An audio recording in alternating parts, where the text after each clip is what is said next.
Saudara-saudara, kata leben memakai cara itu. Bahkan kata leben bisa juga seperti kita pasang jerat kalau nangkap babi hutan. Babi hutannya nggak tahu di situ ada jerat, dia kemudian kena jerat. Itu juga kata leben. Tapi untuk orang Kristen, kata lebennya bukan seperti itu. Kata leben yang sepoi-sepoi, yang lembut, bujuknya halus, ya. Bujuknya karena begini, membujuk orang Kristen untuk mengikuti apa yang dimau iblis tidak boleh lagi dengan cara kasar. Tidak boleh lagi dengan terang-terangan. Harus pelan-pelan, harus dibujuk-bujuk. Harus diusap-usap. Jangan, gak usah ke gereja. Sedikit demi sedikit diusap. Itu yang disebut kata leben di sini. Saudara-saudara, untuk kita maju dalam iman, itu cobaannya banyak. Tapi puji Tuhan, kita bersyukur selain kita diberikan iman, kita diberikan akal. Oleh sebab itu, poin kedua, Tuhan mengutus murid-murid, mengutus gereja. Dia mengatakan, aku mengutus kamu sebagai domba ke tengah-tengah serigala. Ayat ini sering sekali kita dengarkan. Saya juga beberapa kali merenungkannya, baik di renungan yang saya share di grup-grup maupun juga dalam khotbah-khotbah saya. Tapi yang saya mau jelaskan begini, saudara-saudara, jangan pernah menjadi domba yang berbulu serigala. Ya, jangan pernah domba yang berbulu serigala. Kita diutus tetap sebagai domba ke tengah-tengah serigala. Domba tetap domba. Dan saudara tahu, kita diutus di sebuah lokasi hidup yang penuh ancaman. Kita tetap domba, tapi di sebuah dunia yang serigala. Hidup ini adalah bagaikan serigala, saudara-saudara. Kemarin saya membayangkan bagaimana sih domba berbulu serigala. Contoh-contohnya banyak di internet. Tapi bagaimana kalau misalnya Pak Jemi, dia kan domba ya, tapi wajahnya Pak Jemi kita buat berbulu serigala begitu ya. Lucu kali ya. Nanti kita buat ya. Nah, ya nanti kita buat ya. Ya, kita buat ya. Pak Jemi mukanya seperti ini ya, tapi berbulu serigala. Paling-paling yang kita sedikit kreasi hidungnya begitu ya. Hidung serigala jadinya. Saudara-saudara, kita tidak pernah dikehendaki oleh Tuhan menjadi serigala, apalagi domba berbulu serigala. Nah, kalau menjadi domba di dunia serigala, itu kan kita bisa jadi bulan-bulanan. Kita bisa menjadi korban. Karena itu Tuhan mengatakan, pakai otak, cerdik seperti ular. Cerdik seperti ular. Cerdik seperti ular tahu artinya lihai, licik seperti ular. Liciknya ular berhasil membuat Hawa jatuh ke dalam pelukannya, ke dalam penaklukannya. Yang tadinya dia tidak mau makan buah terlarang, pada akhirnya dibujuk-bujuk berhasil. Dibujuk-bujuk berhasil. Pernah mengalami bujukan-bujukan seperti itu? Sampai gereja kita udah tinggalkan, sampai kemudian tidak lagi kita melayani, lupa tanggung jawab, ya, lupa dengan tugas-tugas kita. Itu Anda sedang berada dalam bujukan-bujukan dari diabolos. Diabolos itu iblis. Saya suka menyebut iblis dengan kata diabolos karena diabolos itu pembohong, pemfitnah, penipu, semua yang jahat.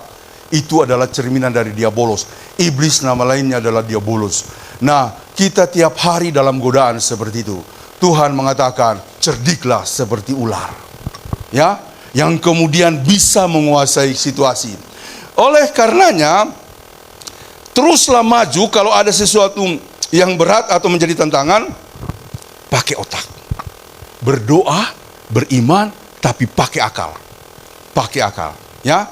Namun ketika kita menggunakan akal, kata Tuhan Yesus, tulus seperti merpati. Cerdik sih cerdik, tapi jangan rugikan orang lain. Ular cerdiknya itu licik karena dia mengorbankan orang lain. Cerdik adalah bagaimana kita menyiasati kehidupan ini, tetapi dengan tetap tulus seperti merpati. Jangan sampai orang lain rugi. Nah, saya dalam banyak fase pelayanan saya menggunakan hal itu. Ya, dulu waktu dulu masuk di Palu, saya pernah cerita ini. Dan Papa Revi, Pak Erik tahu situasi di Palu waktu kami masuk dulu ada dua kubu. Ya, ada dua kubu. Nah, saya lalu masuk ke dalam kubu-kubu itu Dan saya melakukan satu pendekatan begini, bahwa kita tidak mau berpikir ke belakang.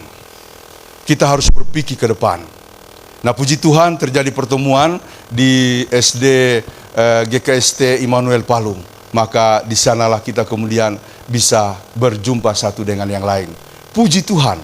Nah, karena beberapa senior dulu mengatakan, kalau kita mau supaya suatu konflik itu bisa diketemukan, maka kemudian masukilah kehidupan mereka. Taulah perasaan-perasaan mereka. Lalu kemudian tawarkan sebuah perasaan yang lebih mulia, yaitu perasaan dan pikiran Kristus. Kan begitu? Filipi 2 mengatakan, hendaklah kamu dalam hidupmu bersama menaruh pikiran dan perasaan yang terdapat juga dalam Kristus Yesus, yang walaupun dalam rupa Allah telah mengosongkan dirinya, lalu menjadi sama dengan manusia, bahkan bukan menjadi sama dengan manusia, rela mati dan menderita, lalu dia ditinggikan setinggi-tingginya, sehingga sekali waktu kelak semua lutut akan bertelut untuk mengaku bahwa dialah Tuhan dan Juru Selamat. Suatu premis yang akan menjadi benang merah pelayanan kita. Jadi kalau kita mau melaksanakan pelayanan, inilah garisannya, bahwa kita akan mengikuti teladan Kristus. Yang terakhir, saudara-saudara, jadilah para pemuda yang siap bekerja. Ya, bukan cuma banyak bicara, tapi juga banyak bekerja. Pernah mendengar anekdot mengenai attitude masyarakat di negara-negara yang ada di dunia?